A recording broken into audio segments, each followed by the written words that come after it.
ಬಂಗಾರದ ಬಾಲೆಸಿರಿ. ಇದನ್ನು ಇಂಗ್ಲೀಷಿಗೆ ಅನುವಾದ ಮಾಡಿದವರು SND ಪೂಜಾರಿ ಅವರು. ಸೊ ಈ ಕೃತಿಯ ಬಗ್ಗೆ ಇವತ್ತು ಮಾತಾಡಲಿಕ್ಕಿದ್ದಾರೆ ಜಿ ಪಾರ್ವತಿ ಐತಾಳ್ರು. ಆ ಪಾರ್ವತಿ ಐತಾಳ್ರು ಬಯೋಡಾಟಾ ಹೇಳೋದಾದರೆ ಕನಿಷ್ಠ ಅರ್ಧ ಗಂಟೆ ಬೇಕು. ಅವರು ನೋಡ್ಲಿಕ್ಕೆ ಸಿಂಪಲ್ಲಾಗಿ ಸರಳವಾಗಿದ್ದಾರೆ. ಇವತ್ತು ಈ ಮಲಯಾಳದಿಂದ ನಮಗಿವತ್ತು MT ವಾಸುದೇವ ನಾಯರ್ ಇರ್ಬೋದು, ಭಾಳ ಕುರುಪ್ಪು, ಆಮೇಲೆ ಶಂಕರ ಪಿಳ್ಳೆ, ಇವರೆಲ್ಲರ ಪರಿಚಯ ಆದದ್ದು ಪಾರ್ವತಿ ಐತಾಳ್ರಿಂದ.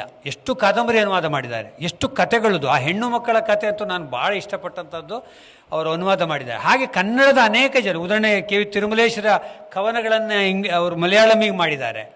ಆಮೇಲೆ ಹಿಂದಿಯಿಂದ ನನಗೆ ಆಶ್ಚರ್ಯ ಆಯಿತು, ಹಿಂದಿಯಿಂದ ಕೂಡ ಅನೇಕ ಕೃತಿಗಳನ್ನು ಅವರು ಅನುವಾದ ಮಾಡಿದ್ದಾರೆ. ಅನುವಾದದ ದೊಡ್ಡ ಸಾಮ್ರಾಜ್ಞಿ ಅಂತ ನಾನು ಹೇಳ್ಬೋದು. ಅಷ್ಟು ಅದ್ಭುತವಾದ ಅನುವಾದ ಕೃತಿಗಳು. ಸುಮ್ಮನೆ ಲೀಸ್ಟ್ ಮಾಡಿದರೆ ಒಂದು 60ರಿಂದ 70 ಕೃತಿಗಳಾಗ್ತವೆ. ಹಾಗೆ ಅವ್ರು ಬರೆದದ್ದು ಬೇಕಾದಷ್ಟು ಅನುವಾದ ಕೃತಿಗಳು, ತರಂಗ ಇತ್ಯಾದಿಗಳು ಪ್ರಕಟ ಆದದ್ದು ಬೇರೆ. ಅಷ್ಟಲ್ಲದೆ ಸೃಜನಶೀಲವಾಗಿ ಅವರೇ ಅನೇಕ ಕೃತಿಗಳನ್ನು ಬರೆದಿದ್ದಾರೆ. ನಾನು ದೊಡ್ಡ ಲೀಸ್ಟ್ ಇರೋದ್ರಿಂದ ಹೇಳಲಿಕ್ಕೆ ಹೋಗೋದಿಲ್ಲ. ಅಂದರೆ ಅವರು ಸಣ್ಣ ಲೇಖಕಿಯಲ್ಲ, ಸಾಹಿತಿಯಲ್ಲ ಅಂತ ಮಾತ್ರ ಹೇಳಬಲ್ಲೆ. ಅದರಿಂದ ಅವರು ಇದೀಗ ಈ ಅನುವಾದ, ನಾಟಕದ ಅನುವಾದದ ಬಗ್ಗೆ ಕೆಲವು ಮಾತುಗಳನ್ನು ಆಡಬೇಕು ಎಂಬುದಾಗಿ ಕೇಳ್ಕೊಳ್ತೇನೆ. ಸಮಯ ಸ್ವಲ್ಪ ಕಮ್ಮಿ ಇದೆ, ಆದ್ದರಿಂದ ಸಹಕರಿಸಬೇಕಾಗಿ ವಿನಂತಿ.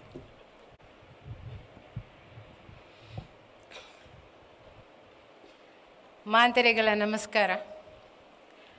ತುಳುಟು ಪಾತೆರೋಡು ಒಂದು ಮಸ್ತ್ ಮನಸ್ಸುಂಡು. ಆಂಡ ಎನ್ನ ಒಂಜಿ ಸಮಸ್ಯೆ ಪಂಡ ಏನು ತುಳು ಪಾತೆರುನಾಗ ಎನ್ಕ ಮಲಯಾಳ ಮಿಕ್ಸ್ ಆಪುಂಡು.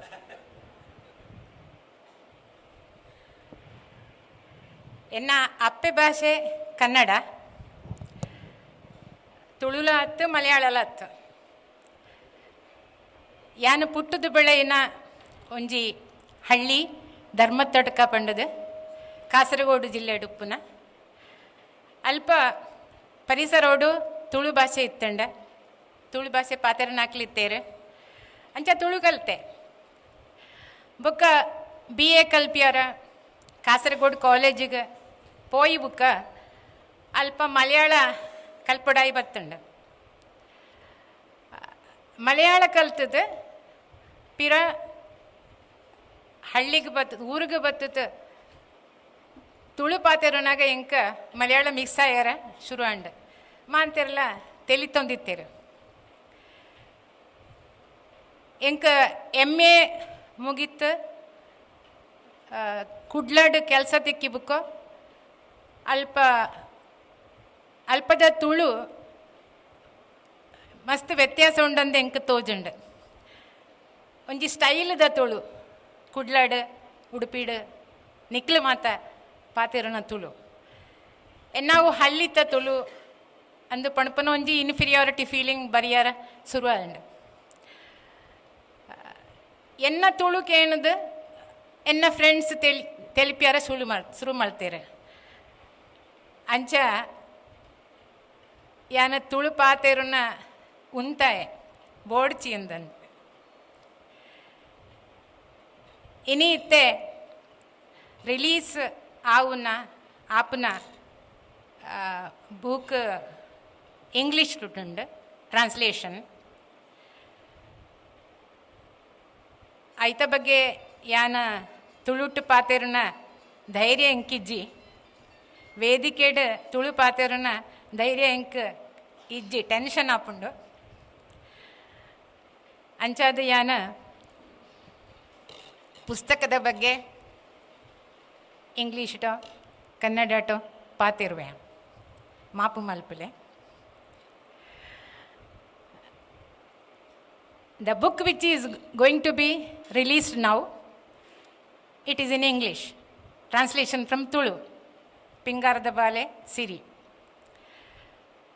In fact, to speak in English about the English book is justified better. But still I know that you are all, most of the people here gathered are more comfortable with the Kannada or Tulu. Even SND Pujari sir also understands Kannada. That is why let me speak a few words about the book in Kannada only. ನಾಟಕದ ಬಗ್ಗೆ ಮಾತನಾಡೋದ್ರೆ ನನಗೆ ತುಂಬ ಇಷ್ಟ. ಈ ನಾಟಕ ಸಿರಿ, ತುಳುನಾಡಿನ ಮನೆ ಮಾತಾಗಿರುವಂತಹ ಸಿರಿಯ ಬಗ್ಗೆ ಇರುವಂತಹ ಒಂದು ನಾಟಕ. ಸಿರಿ ಮಹಾಕಾವ್ಯ, ಸಿರಿ ಸಂಧಿ ಅಂತ ಹೇಳ್ತಾರೆ. 16,583 ಪದ್ಯಗಳಿರುವಂತಹ ಒಂದು ಮಹಾಕಾವ್ಯ ಅದು. ಇದರ ಕಥೆ ಬಹುಶಃ ಎಲ್ರಿಗೂ ಗೊತ್ತಿದೆ. ಸಿರಿ ಅನ್ನುವ ದಿಟ್ಟ ಹೆಣ್ಣು, ಆಕೆಯ ಕಥೆ, ಆಕೆ ಎಲ್ಲರಂತೆ ಸಾಮಾನ್ಯವಾಗಿ ಹೆಣ್ಣಿನ ಗರ್ಭದಿಂದ ಜನಿಸಿದವಳಲ್ಲ. ಸಿಂಗಾರ, ಅಡಿಕೆ ಸಿಂಗಾರದ ಒಳಗೆ ಸಿಕ್ಕಿದಂತಹ ಮಗು ಅನ್ನುವ ಐತಿಹ್ಯ ಇದೆ. ಅವಳು ಎಷ್ಟು ಭಿನ್ನಳಾಗಿದ್ಲು ಈ ಥರ ಹೆಣ್ಣು ಮಕ್ಕಳಿಗಿಂತ. ಆ ಕಾಲದಲ್ಲಿ, ಪ್ರಾಚೀನ ಕಾಲದಲ್ಲಿ ಪುರುಷ ಪ್ರಾಧಾನ್ಯ ಅನ್ನೋದು ಬಹಳ ಸ್ಟ್ರಾಂಗ್ ಆಗಿದ್ದಂತಹ ಒಂದು ಕಾಲದಲ್ಲಿ ಆಕೆ ಸತ್ಯ, ನ್ಯಾಯ, ನಿಷ್ಠೆಗಾಗಿ ತನ್ನ ಇಡೀ ಜೀವನದುದ್ದಕ್ಕೂ ಹೋರಾಟ ನಡೆಸಿದಂತಹ ಒಬ್ಬ ದಿಟ್ಟ ಮಹಿಳೆ. ಸತ್ಯ ನ್ಯಾಯಕ್ಕಾಗಿ ಆಕೆ ತನ್ನ ಜೀವನವನ್ನೇ ಮುಡುಪಾಗಿಟ್ಟ ಕಾರಣಕ್ಕೆ ಅವಳು ದೈವತ್ವಕ್ಕೆ ಇರ್ತಾಳೆ. ಇವತ್ತು ಕೂಡ ತುಳುನಾಡಿನಲ್ಲಿ ಸಿರಿ ಪೂಜಿಸಲ್ಪಡ್ತಾಳೆ. ಸಿರಿ ಮತ್ತು ಆಕೆಯ ಮಕ್ಕಳು, ಮೊಮ್ಮಕ್ಕಳು ಎಲ್ಲ ಪೂಜಿಸಲ್ಪಡ್ತಾ ಇದ್ದಾರೆ. ಈ ಕಥೆ ಮುಖ್ಯವಾಗಿ ಫೆಮಿನಿಸ್ಟ್ಗಳಿಗೆ, ಫೆಮಿನಿಸ್ಟ್ ಕನ್ಸರ್ನ್ ಇರುವಂತಹ, ಸ್ತ್ರೀಪರ ಕಾಳಜಿ ಇರುವಂತಹ ಒಂದು ಕಥೆ. ಆದ್ದರಿಂದ ಇವತ್ತಿಗೂ ಕೂಡ ಅತ್ಯಂತ ಪ್ರಸ್ತುತವಾದ ಒಂದು ಕಥೆ ಇಲ್ಲಿದೆ. ಈ ಕಥೆಯನ್ನು ಆಧರಿಸಿ ಗಂಗಾಧರ ಕಿದಿಯೂರವರು ನಾಟಕವನ್ನು ಬರೆದಿದ್ದಾರೆ. ಒಂದು ಮೂಲ ಕಥೆಯಿಂದ, ಒಂದು ಕಥೆಯ ಸ್ವರೂಪ ಬೇರೆ, ನಾಟಕದ ಸ್ವರೂಪ ಬೇರೆ, ಎರಡು ಭಿನ್ನ ಪ್ರಕಾರಗಳ ಸಾಹಿತ್ಯ ಕೃತಿಗಳು. ಒಂದು ಕಥೆಯಿಂದ ನಾಟಕವನ್ನು ಬರೆಯುವುದು ತುಂಬ ಕಷ್ಟದ ಕೆಲಸ, ಒಂದು ಪ್ರತಿಭೆಯನ್ನು ಬೇಡುವಂತಹ ಕೆಲಸ, ಸೃಜನಶೀಲತೆಯನ್ನು ಬೇಡುವಂತಹ ಕೆಲಸ. ಯಾಕಂದರೆ ಕಥೆಯಲ್ಲಿ ನೀವು ನೇರವಾಗಿ ನಿರೂಪಿಸಬಹುದು ಕಥೆಯನ್ನು, ಆದರೆ ನಾಟಕದಲ್ಲಿ ಹಾಗಲ್ಲ. ನಾಟಕದಲ್ಲಿ ಎಲ್ಲವನ್ನ ಕೂಡ, ಎಲ್ಲ ಏನು ಕ್ರಿಯೆಗಳನ್ನು ಕೂಡ ಅದು ಸಂಭಾಷಣೆಗಳ ಮೂಲಕ ಆಗಬೇಕು. ಈ ನಾಟಕದಲ್ಲಿ ಸಾಕಷ್ಟು ಅನುಭವ ಇದ್ದವರು ಇಲ್ಲಿದ್ದಾರೆ. ತುಂಬ ಪ್ರಭಾಕರ್ ಅವರೇ ಇದ್ದಾರೆ ನಿರೂಪಣೆ ಮಾಡ್ತಾ ಇರುವಂತಹ, ಅಥವಾ ನಮ್ಮ ರವಿರಾಜ್ ಇದ್ದಾರೆ, ರವಿರಾಜ್ HP. ನಾಟಕದ ಭಾಷೆ ಎಷ್ಟು ಭಿನ್ನವಾಗಿದೆ ಅನ್ನೋದು ನಿಮಗೆಲ್ಲರಿಗೂ ಗೊತ್ತಿದೆ. ಅಲ್ಲಿ ಸಂಭಾಷಣೆಗಳ ಮೂಲಕ ಏನು ಆ ಸಂಭಾಷಣೆಯ ಧ್ವನಿ ಉಂಟಲ್ಲ, ಟೋನ್, ಸಿಟ್ಟು ಬಂದಾಗ, ಪ್ರೀತಿ ಬಂದಾಗ, ಅಥವಾ ಏನು ದುಃಖವಾದಾಗ, ಇವೆಲ್ಲವೂ ಕೂಡ ಸಂಭಾಷಣೆಯ ಒಂದು ಟೋನ್ನ ಮೂಲಕ ನೀವು ಅದನ್ನು ವ್ಯಕ್ತಪಡಿಸಬೇಕಾಗತ್ತೆ ನಾಟಕ ಬರೆಯುವವರು. ಈ ಟೋನ್ ಬಹಳ ಪ್ರಿಸೈಸ್ ಆಗಿದ್ದರೆ ಮಾತ್ರ ಅದು ಆಡಿಯನ್ಸನ್ನು ಮುಟ್ಟತ್ತೆ. ಯಾಕಂದರೆ ನಾಟಕ ಹೆಚ್ಚಾಗಿರುವುದು ರಂಗದ ಮೇಲೆ ಬರಲಿಕ್ಕೆ. ಇನ್ನು ಉದ್ದ ಡೈಲಾಗ್ಸ್ ಕೆಲವರು ಬರೀತಾರೆ ನಾಟಕದಲ್ಲಿ. ಉದ್ದ ಡೈಲಾಗ್ಸ್ ಬರೆದ್ರೆ ಅದು ಆಡಿಯನ್ಸನ್ನು ಮುಟ್ಟುವುದಿಲ್ಲ. ಕ್ರಿಸ್ಪ್ ಡೈಲಾಗ್ಸ್, ಸಣ್ಣ ಡೈಲಾಗ್ಸ್ ಇದ್ದರೆ ಅದು ಹೆಚ್ಚು ಜನರನ್ನು ಬೇಗ ಮುಟ್ಟತ್ತೆ. ಈ ಒಂದು ಟೆಕ್ನಿಕ್ ಗಂಗಾಧರ ಕಿದಿಯೂರಿಗೆ ಗೊತ್ತಿದೆ. ಅವರು ಬಹಳ ಚೆನ್ನಾಗಿ ಇಂತಹ ಆಡಿಯನ್ಸಿಗೆ ಯಾವ ರೀತಿ ಅದು ಟಚ್ ಆಗುತ್ತೋ ಆ ರೀತಿ ಅವರು ಸಂಭಾಷಣೆಗಳನ್ನು ಬರೆದಿದ್ದಾರೆ. 34 ದೃಶ್ಯಗಳಿವೆ ಈ ನಾಟಕದಲ್ಲಿ. ಈ ದೃಶ್ಯಗಳ ಮಧ್ಯೆ ಒಬ್ಬರು ನಿರೂಪಕರನ್ನು ಅವರು ಹೊಸದಾಗಿ ಇಂಟ್ರೊಡ್ಯೂಸ್ ಮಾಡಿದ್ದಾರೆ. ಆ ನಿರೂಪಕರು ಈ ಗ್ಯಾಪಿನಲ್ಲಿ ಏನು ಘಟನೆ, ಯಾಕಂದರೆ ಅಷ್ಟು ದೊಡ್ಡ ಮಹಾಕಾವ್ಯ ಅದು, ಆ ಮಹಾಕಾವ್ಯವನ್ನು 2 ಗಂಟೆಯ ನಾಟಕಕ್ಕೆ ಇಳಿಸೋದು ಅಷ್ಟು ಬಹಳ ಕಷ್ಟದ ಕೆಲಸ. ಆದ್ದರಿಂದ ಮಧ್ಯೆ ಗ್ಯಾಪಿನಲ್ಲಿ ಅವರು ನಿರೂಪಕರನ್ನು ತಂದು ಅದರ ಮಧ್ಯೆ ಏನಾಗತ್ತೆ ಅನ್ನೋದನ್ನು ಹೇಳ್ತಾರೆ. ಈ ರೀತಿ ಒಂದು ಯಶಸ್ವಿಯಾಗ ಒಂದು ನಾಟಕವನ್ನು ಗಂಗಾಧರ ಕಿದಿಯೂರು ಬರೆದಿದ್ದಾರೆ. ಅದನ್ನು ನಮ್ಮ ಮಾನ್ಯ SND ಪೂಜಾರಿಯವರು ಇಂಗ್ಲೀಷಿಗೆ ಮಾಡಿದ್ದಾರೆ.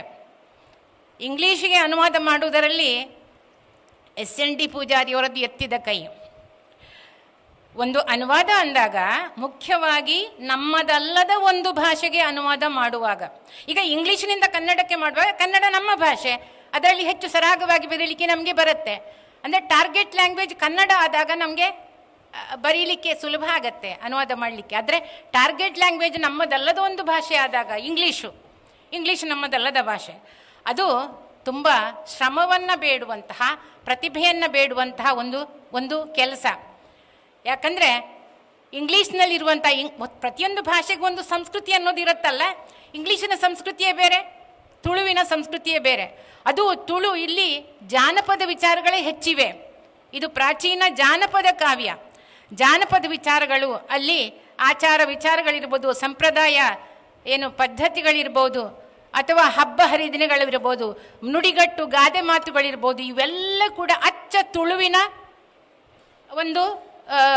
ಎಲ್ಲವೂ ಕೂಡ ತುಳುವಿನಲ್ಲೇ ಇರುವಂಥ ಆ ನಾಟಕವನ್ನು SND ಪೂಜಾರಿಯವರು ಇಂಗ್ಲೀಷ್ಗೆ ಮಾಡಬೇಕಿದ್ರೆ ಅದು ಎಷ್ಟು ಪ್ರತಿಭೆ ಅವರಲ್ಲಿ ಇರಬೇಕು ಅನ್ನೋದನ್ನು ನಾವು ಕಲ್ಪಿಸ್ಕೊಳ್ಬೋದು. ಅಂಥ ಒಂದು ಕೆಲಸವನ್ನು SND ಪೂಜಾರಿಯವರು ಅತ್ಯಂತ ಯಶಸ್ವಿಯಾಗಿ ಮೂಲದಷ್ಟೇ ಒಂದು ಅನುವಾದ ಮಾಡುವಾಗ ಮೂಲಕ್ಕೆ ನಿಷ್ಠರಾಗಿರಬೇಕು ಅಂತ ನಾವು ಹೇಳ್ತೀವಿ. ಮೂಲಕ್ಕೆ ನಿಷ್ಠೆ ಇರಬೇಕು, ಅಲ್ಲದಿದ್ದರೆ ಅದು ನಿಮ್ಮ ಸ್ವಂತ ಆಗತ್ತೆ, ಅದು ಅನುವಾದ ಆಗೋದಿಲ್ಲ. ಅನುವಾದದ ಉದ್ದೇಶ ಒಂದು ಧ್ವನಿವರ್ಧಕದ ಕೆಲಸ. ಇಲ್ಲಿ ಒಂದು ಸಣ್ಣ ವಲಯಕ್ಕೆ ಗಂಗಾಧರ್ ಕಿದಿಯೂರು ಬರೆದಿದ್ರೆ ಅದನ್ನೊಂದು ದೊಡ್ಡ ಲೋಕಕ್ಕೆ ಇಂಗ್ಲೀಷ್ನ ಮೂಲಕ ಪರಿಚಯ ಮಾಡುವುದು ಒಂದು ಆದರ್ಶ ಕೆಲಸ. ಅದನ್ನು ಕೂಡ SND ಪೂಜಾರಿಯವರು ಯಶಸ್ವಿಯಾಗಿ ಮೂಲಕ್ಕೆ ನಿಷ್ಠವಾಗಿ ಮೂಲದ ವಿಚಾರಗಳನ್ನು ಅತ್ಯಂತ ಸಮರ್ಥವಾಗಿ ಅವರು ಇಂಗ್ಲೀಷ್ಗೆ ಅನುವಾದಿಸಿದ್ದಾರೆ. ಇದಕ್ಕೋಸ್ಕರ ಒಂದು ಹೊಸ ಲೋಕಕ್ಕೆ, ಒಂದು ತುಳುವರಲ್ಲದವರಿಗೆ, ತುಳು ಭಾಷೆ ಗೊತ್ತಿಲ್ಲದವರಿಗೆ ಸಿರಿಯ ಕಥೆ, ನಾನು ಆಗಲೇ ಹೇಳಿದ್ದೇನೆ, ಫೆಮಿನಿಸ್ಟ್ ಕನ್ಸರ್ನ್ ಇರುವಂತಹ ಅತ್ಯಂತ ಮಾಡರ್ನ್ ಟೈಮ್ಸಲ್ಲಿ ಕೂಡ ಹೆಚ್ಚು ರೆಲೆವೆಂಟ್ ಆಗುವಂತಹ ಒಂದು ಕಥೆ ಇದು. ಆದ್ದರಿಂದ ಇದನ್ನು ತುಳುವರಲ್ಲದವರಿಗೆ, ತುಳು ಭಾಷೆ ಗೊತ್ತಿಲ್ಲದವರಿಗೆ SND ಪೂಜಾರಿಯವರು ಪರಿಚಯಿಸಿದ್ದು ಬಹಳ ದೊಡ್ಡ ಒಂದು ಕೆಲಸವನ್ನು ಅವರು ಮಾಡಿದ್ದಾರೆ.